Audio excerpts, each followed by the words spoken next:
Okay, so hey everyone. So I introduced myself yesterday, but I'll quickly do so again. My name is Abson. I'm an Alfresco engineer. We're actually working on the integrations team. I did a talk yesterday about extending Alfresco share with custom dashlets.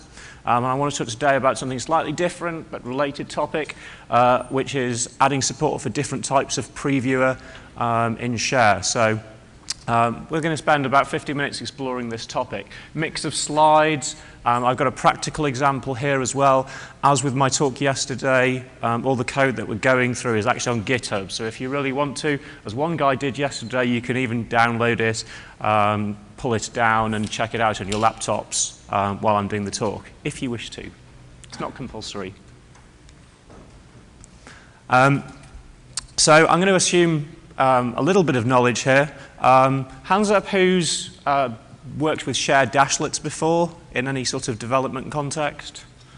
Okay, I think that's a majority, just about. So I'm going to assume that people understand the basics of what a web script is. If it's not quite clear, then I'll try and explain as much as I can as I go along, because we do seem to have a little bit of a mixed audience. I've got a sample project here, as I mentioned, and that's in Eclipse that I'm running it, and I've got an ant build script here. So I'm using that to create a jar file, and I'm going to deploy that to a local Tomcat. So again, I'm assuming a certain degree of familiarity with those tools. But if you're not quite familiar with those tools, it should be explained in the README that's in the source code. If you still have questions, you can come and find me later on during the engineering office hours session that I've got at the tail end of the day. So this is what we're going to talk about. I'm going to talk a little bit about document previews, otherwise known as web previews, and what they provide. We're going to dig into Alfresco share and see how that's actually implemented in the different versions of share. And then I'm going to use some examples, as I mentioned, to illustrate that and show an example of adding a brand new custom implementation of this web previewer. So let's get going. So first off, I can probably assume safely that everyone has seen Alfresco share in some way, shape, or form. Now, one of the best features that share has the ability to view the complete content of a document or other type of content in line within the web browser. Now, these are normally called document previews. That's a standard term that's used. I actually think that term's a little bit misleading. Number one, because they're not necessarily just documents. So in Alfresco 4, movie files, audio files are equally well supported. And it's also not just a preview. Increasingly, with the fidelity of the transformers increasing that we have available and that the repository uses, we can generate pretty accurate renditions of these content directly in the web browser. So it's not necessarily just a preview anymore. You can read the complete document in there, and you can use that as a substitute for having these fat clients installed on your computer, hopefully. So these document previews, I'm going to use that term anyway, even though I don't really like it much. It renders the content itself, but it may not actually render the content itself directly, as I've alluded to. So Alfresco has this transformation engine inside, and we can produce renditions of certain content. So if we've got a Word document, we can make a PDF rendition out of that using OpenOffice. And PDF is pretty easy to view in the web browser in many different ways. And that's actually the example that I'm going to do at the end of the custom implementation. So we'll come back to PDFs. Now, I want to try and cover as wide a base as possible. So I want to talk a little bit about Alfresco 4 and about life before Alfresco 4 with web previews. Now, share changed the way that previews are done and brought in quite a few improvements. The main improvement that you'll see visually by looking at the page is that we're no longer using a 3-column layout as we did in Alfresco 3. It's now a 2-column layout, and that's important because as Alfresco 4 brought in support for additional types of content like movies and audio files, you don't necessarily want a narrow column to display your content in. Works very well for A4 or US letter documents.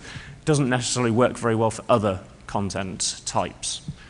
So the 2 columns that were in Alfresco 4 have been condensed into 1 column, and that gives more space for the previewer element. As I mentioned, there's support for different file formats built into Alfresco Share. And for us, what's most important is we can add support for other types of file formats as we need to. And we can even reconfigure the web previewer implementations that are provided by Share. So it's a lot more flexible in terms of development than it was previously. Now, the web preview component is the component that we're going to be looking at here. And this is the component outlined in red there that's actually doing the work of generating that preview and displaying it on the screen. Specifically, this is why I asked if people have done dashlets. Dashlets are really just web scripts. And likewise, any given page component in Alfresco Share is simply a web tier web script as well. So anyone who's done any work with web scripts will recognize this type of structure. We've got 6 files there in total. In Alfresco 4.2, that's actually condensed down to 5 because the .head web script has gone away. Hopefully you'll have caught Dave Draper's presentations and Eric Winloaf's customizations presentation on Share. They go into more details about the changes in 4.2 on those lines. So it's actually even simpler in 4.2. You just have the HTML free marker template. I'm not going to go into great detail on what these files do, but just understand that these files are there. They implement the web preview component, and they are shipped with Share. If you want to have a look at the code, it's in that location there. If you go inside your Tomcat installation, in your Alfresco installation, you'll see those files there. Now, as well as that web scripts, the web preview implementation utilizes a client-side component, and it's the client-side JavaScript contained within that component that actually does most of the heavy lifting there. That component is called alfresco.webpreview. That's the name of the class which does this work here. And that is defined in a JavaScript file called webpreview.js. Specifically, that file is in the Share web app underneath components, component preview it's under. So again, you can go and have a look at that file if you want to understand. I've got a link, an exact link to that file in a later slide. And there's also some CSS. Again, a client-side file used to control the look and feel of that component. And the last point I will come back to in a second, but just understand that that actually adds this plugin-based implementation may add some further JavaScript files, but that'll become clearer in a second. This is just a quick snapshot of the FreeMarker file from version 4.0. Now, this FreeMarker file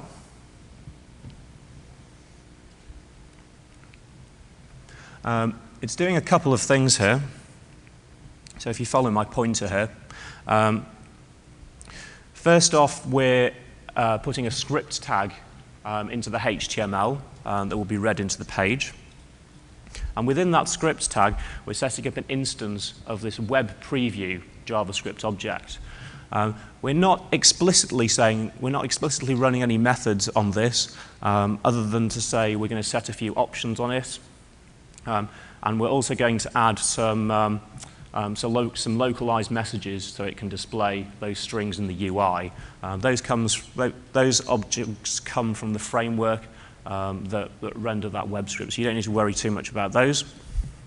But just understand this is creating an instance of that object, and that object is then going to go off and do the work of rendering the thing itself on the page. And all we render in terms of HTML down the bottom there is just some boilerplate code to render some empty divs there's a message in there that says loading previewer. You may have seen that before if you've used Share. That's where that message comes from. And then when the previewer does load, it replaces that message inside the div there with the actual contents, the actual document contents, basically. So that's how it works in 4.0. In 4.2, it's slightly different. As I mentioned, the .head web script has gone away, so the JavaScript and CSS dependencies that need to go into the head section of the web page actually get pulled in to this page as well. We're not explicitly instantiating the object inside a script tag, but that will be done if you look at if you do a view source on your web preview page, you'll see that code is still in the HTML code there, and that gets created. By this create widgets call that's in the middle of that file there. So that's just this line there. And you saw also, when I showed the file listing, there was another file, a JavaScript controller file that goes along with this called webpreview.get.js, and it's that file that's now responsible for setting up the data that says what the name of the class is that gets created and what options that gets passed to it. So I'm not going to go into detail on that, but just to understand the changes that have occurred between 4.0 and 4.2 in this web previewer free marker.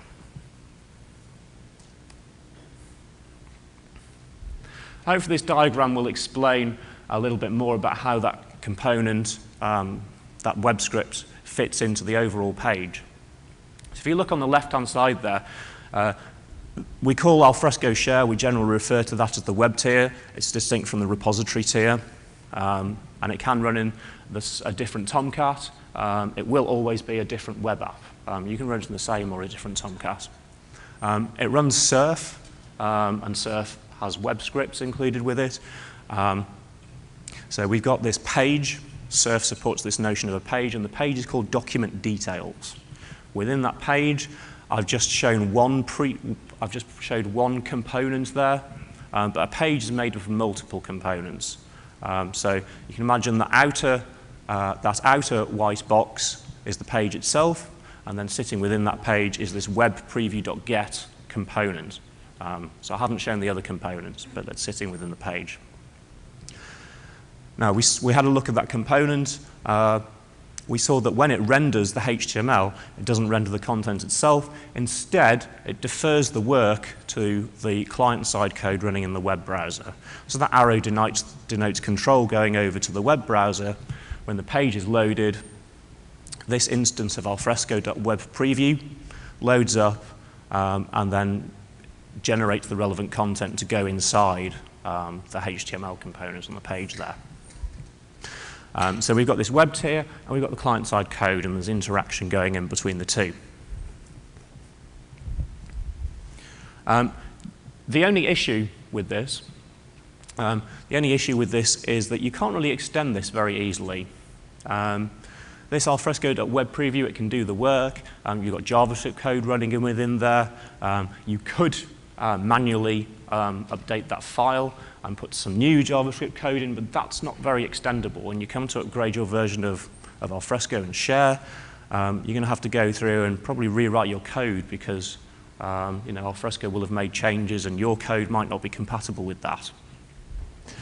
So in version 4.0, I mentioned some of the UI changes.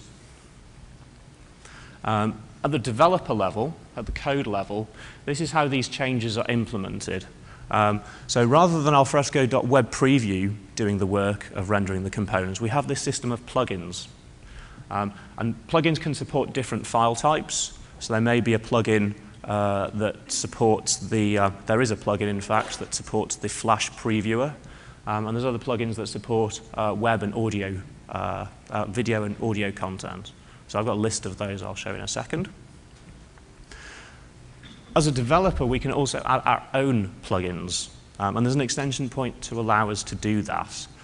So that's what we're going to explore in the rest of this session here. So we're going to explore adding our own web previewer plugin, and just remember that this is on the client side. So we're dealing with client-side code mostly in this talk here, in the examples that are going to follow. Now, out of the box, these are the plugins that are shipped. I've just grouped these into two groups, Flash and non-Flash components. The bottom one in that Flash list, this web previewer component plugin, that's the plugin that implements the Flash previewer that you will see for probably 90% of content that you've got within Alfresco Share, Word documents, PDF, etc. But we also have support for video files. That support is provided generally by the Strobe Media Playback plugin, but there's also a Flash Flux plugin, which is an alternative implementation, which can play videos direct from the web browser using Flash. And then lastly, from the Flash plugins, we have this one that's just called Flash, and all that does is it simply renders a Flash movie that you have stored within the repository direct to the screen. In the non-Flash camp, these are mostly, apart from the image one, which just renders an image tag, they're HTML5 components. So it will be HTML5 audio, HTML5 video. So if the browser supports those, Share has the ability to display those using the HTML5 tags within Share. Again, you can look at the code for these. I'm not going to go into detail into these plugins that are provided by Share, but they're in this directory. If you go into the Share web app, you can have a look at the JavaScript files that implement those plugins. And the names of the files are just those names there, but with .js on the end. So it's pretty simple.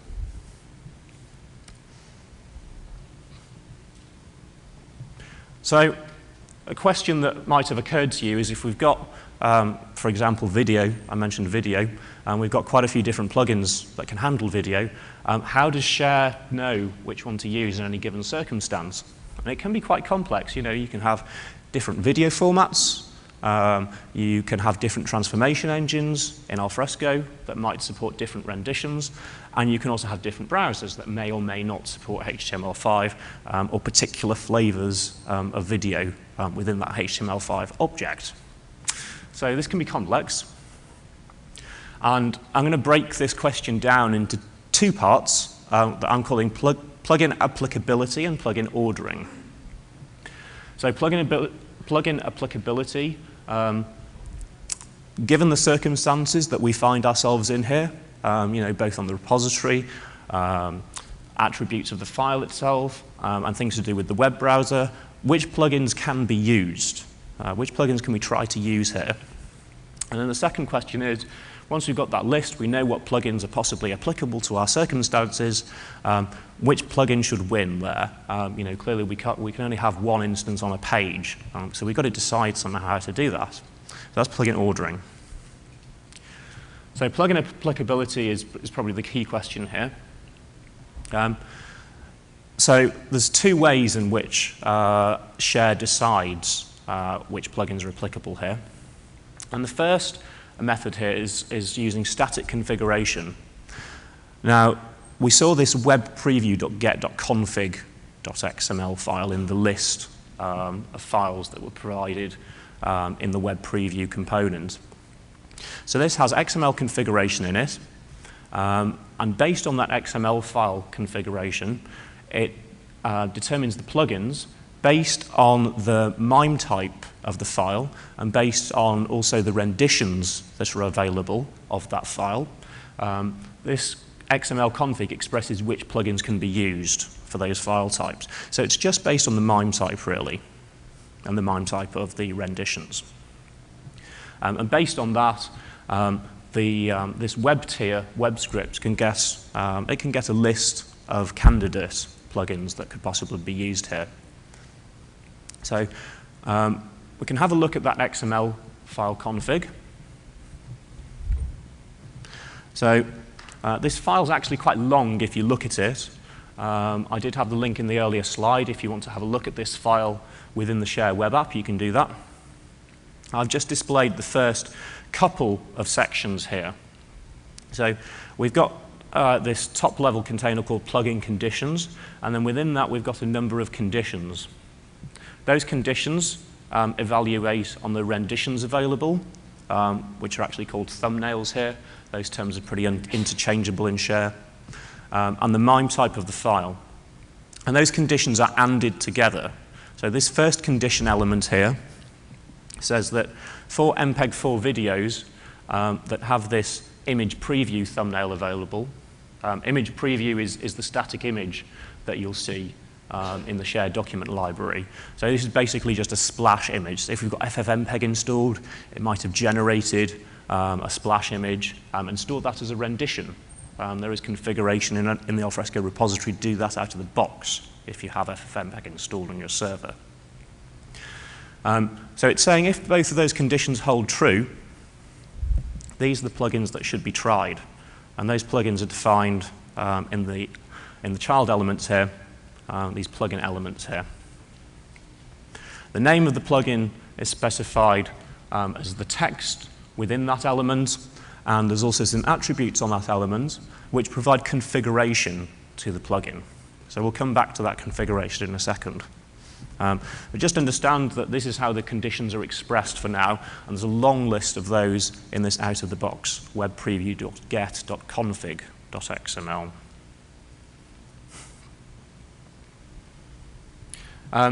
So we've talked about static configuration. There is a dynamic element here as well. So I mentioned things like HTML5 videos. We want to know what characteristics the web browser has. Well, clearly that's not been expressed in the XML configuration so far. And those sorts of things really need to be tested by JavaScript code running within the web browser. So this is the second level of testing that determines which plugins can be used based on what comes out of the first list there. So this is a second filter, if you like, on the plugins. And this gives the plugins themselves a chance to say yes or no based on certain tests that they run, which may make certain checks against the browser, the environment, even possibly the file itself. If you want to do more advanced stuff than just looking at the MIME type, you do have information about the file itself available to the plugins too.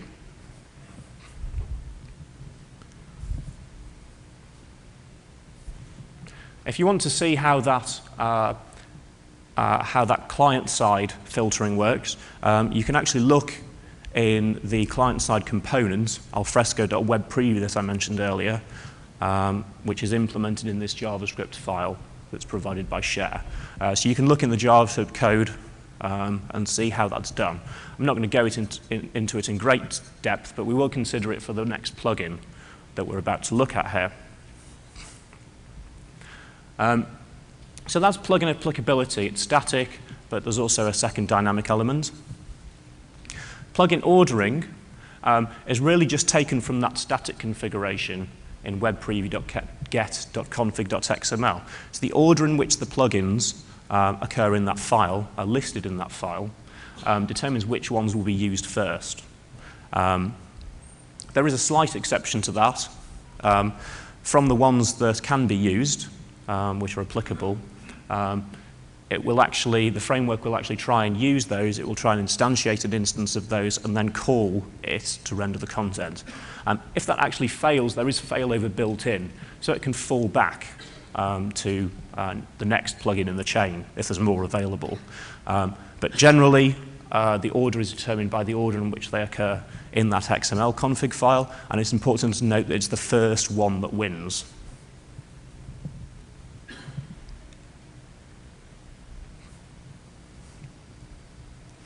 In terms of plugin configuration, we saw that in the configuration file, and we supply that, as I said, in attributes on the plugin element. So you can use that to change the behavior of the out-of-the-box plugins, and you can use it to allow your plugins that you write to be customizable in some way.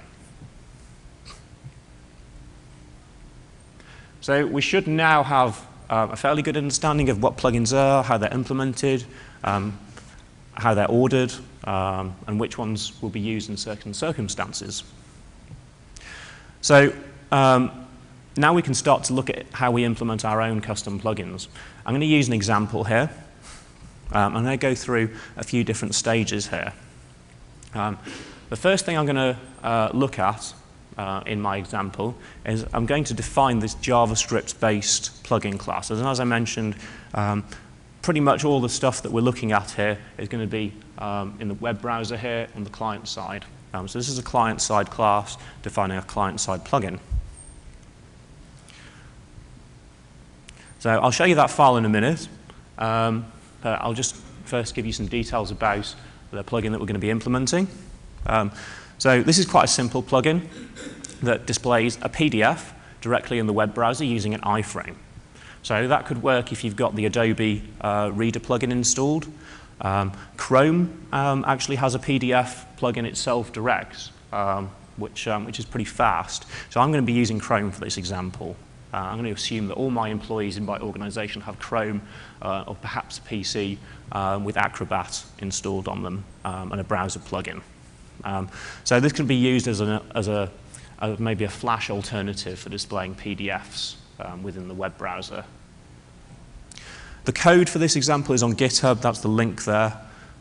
So you can follow along. If you've got laptops, you can follow along if you go to that link there. And the JavaScript file that we want to look at that implements the client-side component is this file here within the source tree. So this adheres to the standard client-side design of share components. So first off, what we do is we declare the object itself as a constructor. Now, normally, when I give talks about this and I talk about declaring your own custom objects within Share to implement your own behaviors, I say never use the Alfresco namespace. But here you actually have to do that. So the bit highlighted in orange there, that you see in two places, is the name of our plugin. So I had in the slide I had earlier where we listed the different plugins that are available. This is the name here. The name corresponds to what you saw on the slides. So we need to provide a constructor for this PDF plugin. The constructor really doesn't do anything. It just sets up the parent component, the parent web previewer. If you recall the diagram in the slides that showed the relationship between the plugins and the web previewer instance, this WP parameter that gets passed to the constructor provides that back call to the component. So you need to use that to get information on the content, for instance, that's being rendered. That's available through that object. So all the constructor does is it stores a record to the parent object, and it takes any attributes. And those attributes would have come from the config that was specified on the plugin element, as we saw a couple of slides ago. Then we've declared the constructor. We have to declare the prototype for the object. And in the prototype, we're declaring three different things here: attributes, report, and display. Now, attributes is a property, and it's just an object literal. It takes name-value pairs, and that's about it. You should document those name-value pairs. If you look at the example code, you'll see that in the JavaScript. But I actually took that out of the previous slide. But if you look in the code, you'll see that each of those properties is documented, and that really helps anyone who's looking at your plugin and wants to understand how those attributes determine the behavior of it. Then you've got two functions, as I mentioned. You've got this report method. Now, this is the method that does this dynamic testing. It could look at the web browser characteristics, it could look at the characteristics of the file, and it can then return a value that indicates whether or not the plugin can be used. It's actually slightly counterintuitive. It actually returns null if the plugin can be used. And if the plugin can't be used, it returns a string value, a non-empty string value. And that string value should have the reason why it can't be used. So that's an example I've given there at the bottom.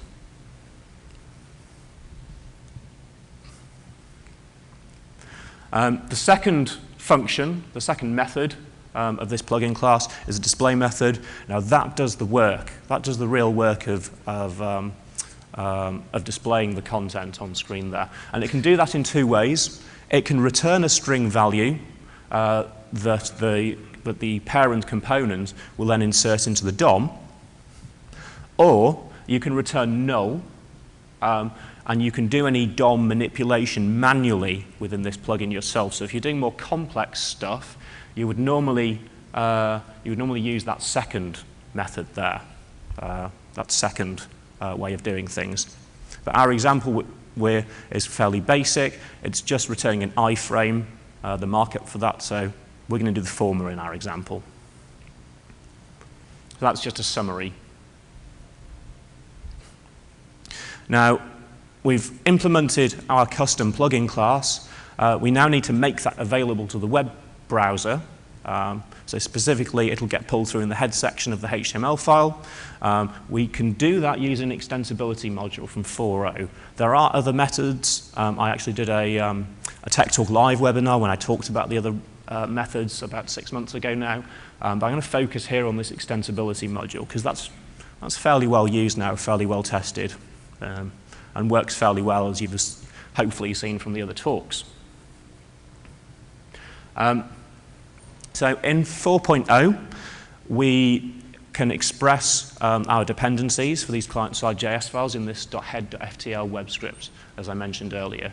But in 4.2, we use markup elements within the main HTML free marker template.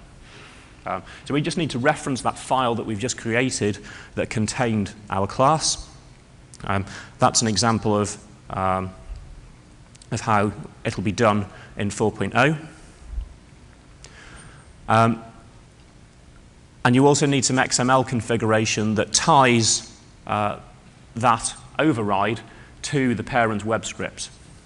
So you see, we're targeting the package org Alfresco components preview. So this will target the web preview.get components, and it will add that bit of extra markup there.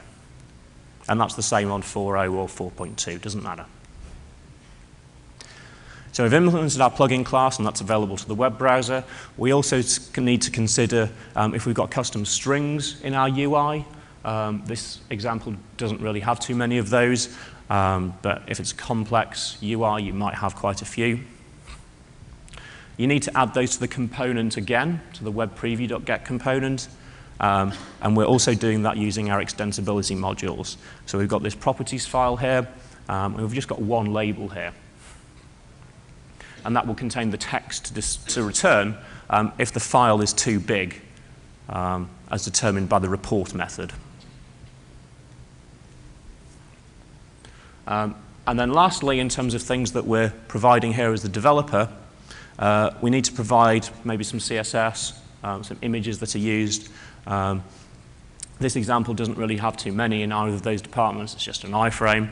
But that is how you provide CSS. Again, it's in the .head.ftl web scripts or the HTML.ftl web scripts in 4.2. And you'll do that alongside the JavaScript dependency there. So that's really all there is to it. Just one word on the config file. The important thing, the most important thing when we've provided all these files is we need to bind that in into this web preview.get.config.xml. Now we can do that manually. You saw the plugin conditions element in the previous slide. If you just stick that bit of XML configuration there, this condition, if you just stick that at the top, then you'll find that this will get used for all PDF files. But that can be a little bit fiddly because you've got to override that XML file. So I'm going to use a slightly different method here. I'm going to cheat a bit. I'm going to assume that people want this viewer to be prioritized above all others. And I'm going to insert it at the top of that chain, but not using a modification to the XML file, which I'd have to do manually in my Tomcat. I'm going to use a second extensibility module. And this is something I only tried the other week, but it works really well. It is a fairly well-supported extension point, so it is something that you can use as well. But it's obviously not as flexible as telling the server admin, when you install this module, you need to edit the XML file. Because when you edit the XML file, they can control the configuration of the plugin. They can reorder it if they want to. This extensibility module is just going to stick it in the top. But I'm going to use this for the demo, because it's much easier to show. So there's a slight difference here.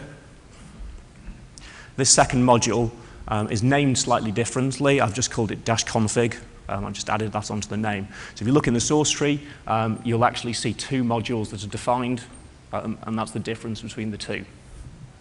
So that's separate. So if administrators don't want to use that second module to just insert at the top of the chain, they can do their own thing. They have to edit the XML file, though, in that case. OK. So I think I've talked enough on slides. I mentioned that this code is all on Git. I've just cloned this Git repo onto my local computer, imported the code into Eclipse. You can do that. It comes with an Eclipse project file, so that's pretty easy. And I've got the code here. So I've got two main directories. I've got this config directory. That contains the definition of our extension.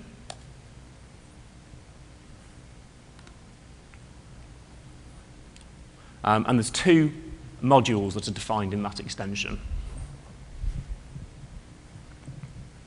The module packages that provide those overrides come underneath site web scripts here, and specifically under two different directories. And you see the difference in the naming there. So we're not going to look into the config one, but the plugin itself, you see that here we're providing some properties. There's actually three files that implement the properties here. We've got some English properties and some Swedish properties. So this example was actually the Swedish message bundles were contributed by a co-collaborator of mine on Share Extras called Peter Lufgren. And so we're showing how we can provide a translation of the UI labels in those files. We've then got a head web script.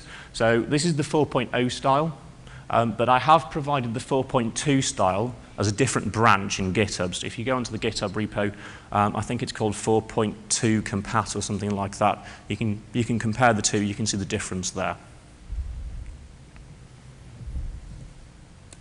And that's really all we have in the web tier override.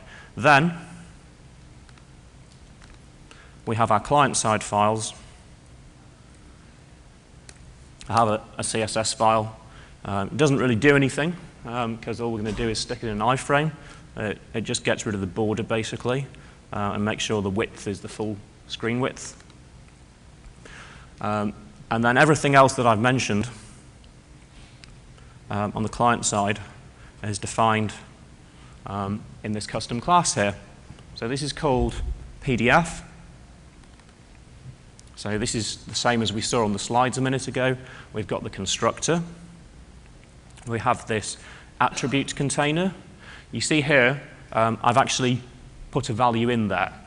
And this attribute, you can see in the documentation there, if you can read that.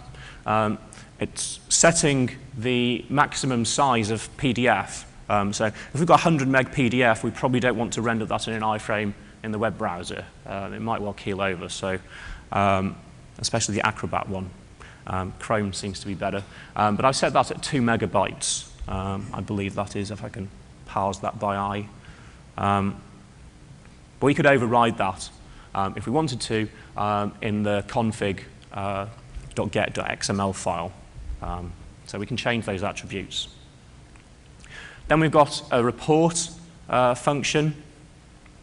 All that's doing is it's looking at that configuration attribute and it's saying, well, if the size of the file is more than that, then just tell the parent object that we can't render. Otherwise, it'll go through and return null, basically. So that's fairly simple. We could do more testing. We could look at the browser. We could see what plugins it's got and try and work out if one of them can handle PDF. That would be a nice additional thing to have here. But for now, I've just implemented this simple check as a demonstration. And then we've got our display method that returns the iframe code. So it's pretty simple. I've deployed this to my share instance here that's running locally via add-ons. So I should be able to log in here, navigate down into the project.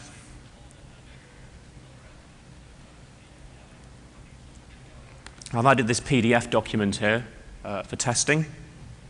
That's just a set of race results, canoeing race if you're interested. I competed in a little while ago. It's just a demo file. This is obviously using the Flash previewer. So hang on, where's our thing? Well, the answer is, if I look at my modules here, you can see it's not actually deployed. So I need to do two things here. I need to add the plugin itself. I'll refresh the page. Okay, it's still not doing anything. I just remembered I need to also enable that second module, and the second module provides that configuration as well. So I could just enable the first and override that config file. But to make it easier, I'm just going to deploy that module. And now you see this is rendering the PDF directly within an iframe using the Chrome plugin that we've got available to us there. And we've got access to the range of capabilities that are provided by that plugin. So that's really all that does. I just want to show one more example here. And I'm not going to go into the code of this at all, but I want to show this second example to show the length that you could go to with this previewer.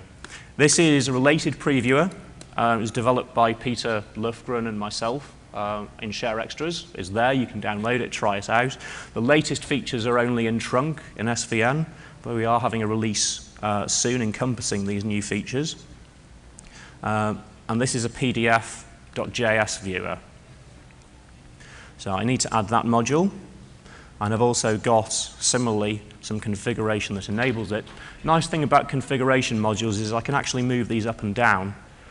So I think, if I recall correctly, I need to put that after this one.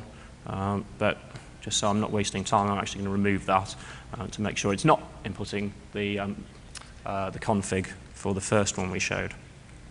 So now when I refresh the page, we've got this same PDF here. We get this, this new implementation. This uses the PDF.js library, which is open source. It's on GitHub. It's used by a lot of open source projects. It's pretty good. Works across a range of browsers using HTML5. It can do things like thumbnailing. We can do search in the documents. And it works pretty well. So this is something that Peter and I have been working on. And it's basically the same thing underneath as the example that we've just looked at. It's just pulling in additional libraries. And the plugin itself is a lot more complex. But you can go ahead and look at the code on Share Extras if you wish to.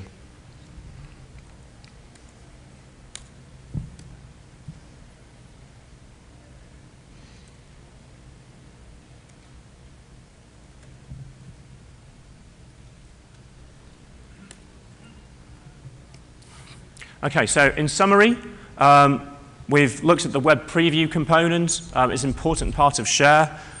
We've seen how Alfresco 4 has changed that, brought in these improvements that allow us to extend it. We can use pretty powerful tools like PDF.js or other external libraries to display our custom content types or existing content types in a different way.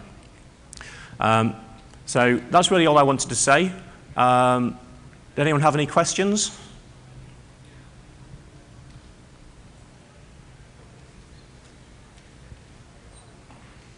Okay. One at the back. Sorry. When the node is getting passed across to the preview, how do you know, can you decide what, potentially what rendition to use as opposed to the source? So if you look at the examples that were in the base config that's provided by Alfresco, you actually saw the name image preview was sent. Now that's not used to render a movie in general, but it is used to render that static thumbnail. On Share Extras there are some other examples which allow you to provide a thumbnail name for the movie itself. So if you wanted to provide a thumbnailer that does MPEG-4 and another thumbnail that does FLV video and different versions of Flash, if it was a Flash plugin, would support those. So actually the configuration for that does allow you to choose, but then you need to implement the logic that takes that configuration attribute in your plugin and brings in the appropriate thumbnail and just plugs that into the reference for the, say it's a Flash movie, it would plug it into a parameter for that Flash movie.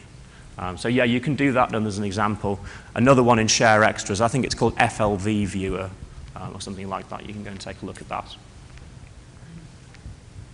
Okay, thank you for your time.